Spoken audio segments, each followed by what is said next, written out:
আমি তোমাকে গোলাপ দিলাম আর তুমি কি না আমাকে চুমু দিলে মেয়ে? সেই অন ইউ। বাহারাজের গলায় স্পষ্ট প্রকাশ পেল হিংস্র প্রতাপদারী। কুচকানো ভ্রুর সাথে তীক্ষ্ণ দৃষ্টি যেন চাইছে এর জবাব। উচ্চতার কারণে হাঁটুতে পড়েছে বিশাল এক ভাঁজ। ডান হাতের শুভ্র রাঙা গোলাপটা মুঠো করে বাম হাতে ঢেকে নিলাম নিজের দু চোখ। ইস, কি লজ্জাজনক পরিস্থিতি! মনের বদ্ধ কুটিরে কথার ফুলছুরি সাজিয়ে মাথা খাড়া করতেই কর্পূরের মতো উবে গেল। জালার থেকে এক টুকরো রোদ বাড়ি খাচ্ছে বাহারাজের ধূসর চোখে। খানিক অপ্রস্তুত হয়ে পড়তেই ফের ধমকে উঠল, আজ পর্যন্ত কোনো মেয়ের দিকে চোখেও আমি তাকাইনি, চুমু তো বহুদূর। তুমি আমার কুমারিত্ব নষ্ট করেছ, এর কি শাস্তি চাও? উদ্ধৃতি চিহ্ন। হাঁসফাঁস আরম্ভ হলো আমার। এই দুরবস্থা থেকে পরিত্রাণ পেতে ওষ্ঠ্যদয়ে কিঞ্চিৎ ফাঁক করে যক্ষা রোগীদের মতো শ্বাস টেনে বললাম, আমি ইচ্ছে করে করিনি। করনি। করেছ। এখন আমার গোলাপ আমায় ফেরত দাও, তোমার চুমু তুমি ফেরত নাও। বাহারাজের লাগাম ছাড়া কথায় কোটর থেকে চোখ বেরিয়ে আসার উপক্রম হলো আমার। আমতা আমতা করে বললাম, মানে? ফেরত নিব কিভাবে? উদ্ধৃতি চিহ্ন। বাহারাজ প্রত্যুত্তর দেওয়ার পূর্বেই তার বন্ধু তীব্র নম্র গলায় বলল, মেয়েটাকে যেতে দে, পেছনে লাইন বাড়ছে। তাছাড়া স্যার আছে পেছনে, যে কাজটা করেছে ওরে এত সহজে ছেড়ে দিব? বলেছি ছেড়ে দিতে, পরে ওর স্পেশাল ক্লাস নিব। তাছাড়া এখন অনেক কাজে আছে। রুদ্র বলল। বাহারাজ ক্ষান্ত হল না, তবুও চুপচাপ বাধ্য ছেলের মতো আপাতত সবকিছু হজম করে নিতে হলো। নবীনবরণে আমাকে দেওয়া ফুলটা অবলীলায় কেড়ে নিল। বিপরীত হাত দিয়ে লাগাতার গালে ঘষতে লাগলো। সে হাতে ছিল বেশ কয়েকটা শুভ্র গোলাপ। বিলম্বে স্থানটা লালচে রূপ ধারণ করল, যেন গোলাপের কাঁটাগুলো ফুটে গেল।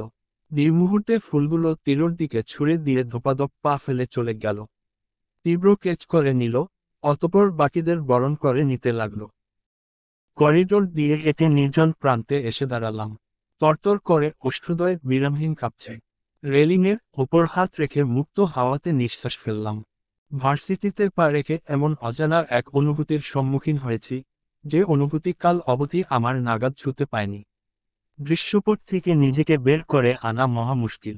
আমি কল্পনা জল্পনা নিয়ে বিভোর এমন সময় আমার জানে জিগার, ঋতু, তাসফি, আহাদ ও জয় হাজির। রেলিং থেকে দুহাত বুকে গুজে বললাম, হানিকে চ্যালেঞ্জ করা যেটা এত সোজা নয়। হানি সবার সেরা। ডায়লগ পরে দিস। বাহারাজ ভাইকে লাঠিসোঁটা নিয়ে ক্যান্টিনে কাউকে খুঁজছে দেখেছি। মনে হচ্ছে তোকে খুঁজছে। একবার পেলে তোর জিওগ্রাফি চেঞ্জ করে ফেলবে দোস্ত। ভালো চাইছে দ্রুত পালা। ঋতু ঝড়ঝড় করে বলে ফেলল। শব্দটা অজান্তেই নির্গত হলো মুখ থেকে। বড্ড সাহসের কাজ তুই করে ফেলেছিল হানি, এবার ভাগ। ততক্ষণে নিচ থেকে বাহারাজের ডাক কানে পৌঁছেছে আমার, তুই ওখানে দাঁড়া, পালাবি না। আমি আসছি। তাসফি সশব্দে চেঁচিয়ে বলল, তোর মনে ভয়ডর নেই? দাঁড়িয়ে আছিস কেন? পালা। আমার মস্তিষ্ক 180 ডিগ্রি অ্যাঙ্গেলে ঘুরে গেল। উত্তর, দক্ষিণ, পূর্ব ও পশ্চিম ঘুরেও পালানোর পথ খুঁজে পেলাম না। হকচকিয়ে বললাম, কিছুই তো চিনি না, কোন দিকে ছুটব? তাছাড়া ইয়ারদের জন্য এত সুন্দর আয়োজন করেছে, স্যারদের উপদেশ শুনব না? উদ্ধৃতি চিহ্ন। চোখ পড়ল পেছনের দিকের সিঁড়ি পানে। পায়ের গতি বাড়িয়ে উল্টো পথে ছুটলাম। অনেক ক্লাস করেছি, আগামী 1 সপ্তাহ আমার নাগাল কেউ পাবে না। বিভিন্ন ডিপার্টমেন্টের শিক্ষার্থীদের ভিড়ে হাঁটা মুশকিল, বিশেষ করে পেছনের দিকে কপত কপতি। বেচারা মুখে ফিরে আসতেই বাহারাজকে দেখলাম দলবল নিয়ে এদিকে যেন আসছে। শার্টের উপরের 2 বাটন খোলা, হাতে মোটা লাঠি, বাবরি চুলগুলো, চোখ জোড়া এদিক ওদিক খুঁজে চলেছে প্রত্যাশিত কিছু। গলা শুকিয়ে কাঠ হয়ে গেল। তার ওর রূপ যেন ছেড়ে দে মাকে দে বাঁচি। আমি দেয়ালের একপাশে সেটে পিঠ দেখিয়ে দাঁড়িয়ে মনে মনে বেচারা পতির জন্য মনস্তাপ করছি। ততক্ষণে যুবকের দল পাশ কেটে চলে গেছে। উল্কার বেগে ভার্সিটি প্রস্থান করতে ব্যস্ত হলাম।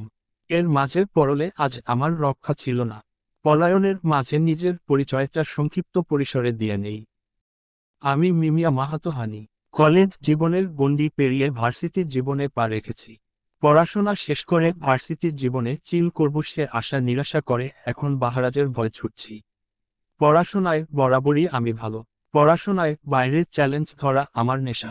পরিবারের ছোট সদস্য হওয়ার সুবাদে কোনো বিষয়ে সিদ্ধান্তে অটল থাকা আমার ব্যাধি।